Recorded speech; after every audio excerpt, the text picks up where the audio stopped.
Now opener, brain tumours now claim more young lives than any other form of cancer. The tumour rate has increased by a staggering 21% in just a decade. One of our leading surgeons is worried about a link with the growing use of mobile phones and other electrical equipment. For months afterwards, I thought I could never be afraid of death anymore because my 7-year-old daughter has faced it so bravely and with such dignity.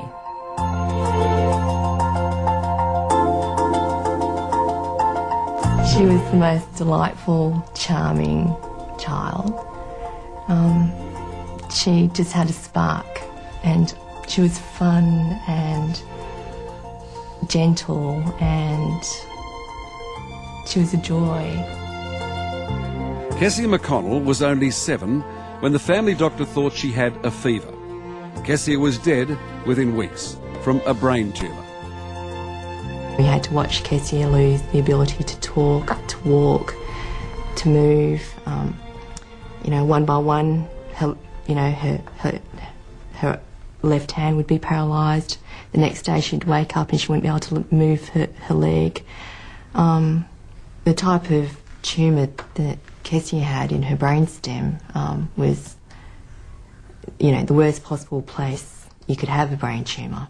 Ependymomas in particular seem to be increasing in incidence in children. Charlie Teo is a preeminent neurosurgeon. He specialises in children's brains. And Charlie is at the cutting edge, literally, of a 21% increase in children's brain tumours.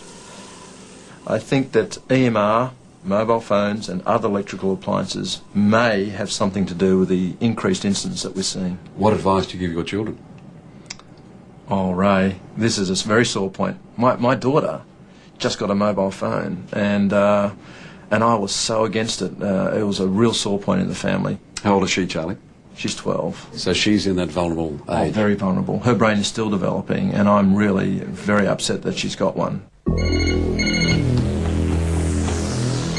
So mobile telephones or telephone wires or computers? Absolutely. I mean, you're exposed to EMR, electromagnetic radiation, that you're not even aware of. The wires in the walls of your home emit EMR of a certain frequency that could be dangerous.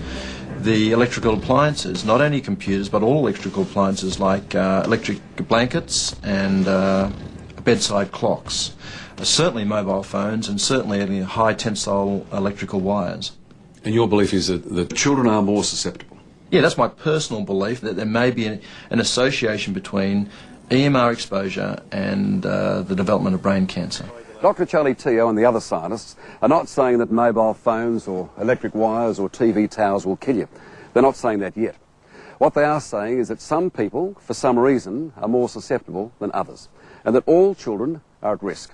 There's now so much electromagnetic radiation in our daily lives that we just have to be careful, just in case somewhere down the track we discover that EMRs have in fact been killing us. I don't think there are any guarantees. I don't think the industry can give a guarantee, and certainly our scientists are not prepared to do that. Senator Lynn Allison spent a year listening to the scientists, trying to find out what the risks are. What she discovered is that there's good reason to worry. We are a bit awash now in radio frequency and radio waves generally, and we're not altogether sure what effect that has on us. Senator, were you surprised to learn that brain tumours have now taken over from leukaemia as the biggest cause of death amongst children? I think that's awful, but it's consistent with studies of in Europe and the UK, where there's been a 40% increase across the board of brain tumours over the last 20 years. Across the other side of Canberra, Jeff and Denise are still coming to terms with the loss of Kessie. Denise searched hospital and medical records, compiling the report that found brain tumours are now the biggest cancer killer of children. I wouldn't move in next to a telecom tower or a mobile phone tower, and certainly if there are heavy-duty electrical wires, I'd be very uncomfortable. You could talk yourself into the ground, wondering how or why. There's no sort of real indicators, just a lot of guesses, and those guesses cover such a broad range of areas. You'd go mad trying to control your environment because you just don't know what it is.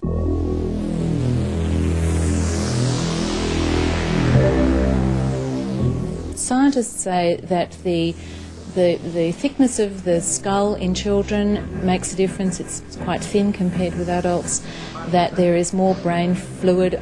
The radio frequencies can travel through the brain more easily. When patients come in with a brain cancer, I often say to them, you know, your cancer's on the right side of your brain, it's in the area just above your ear.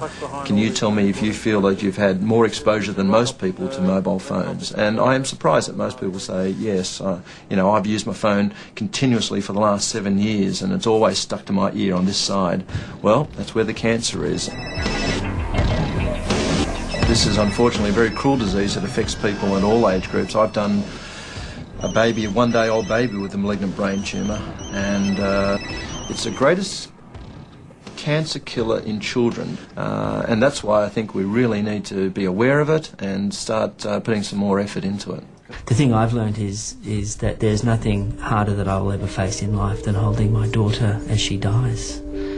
I think I'm different in some ways in terms of how I approach problems, and they're not anything compared to actually looking at your daughter as she breathes her last breath. And for more information on Charlie Teo's research, please go to our website 9msn.com.au/ACA.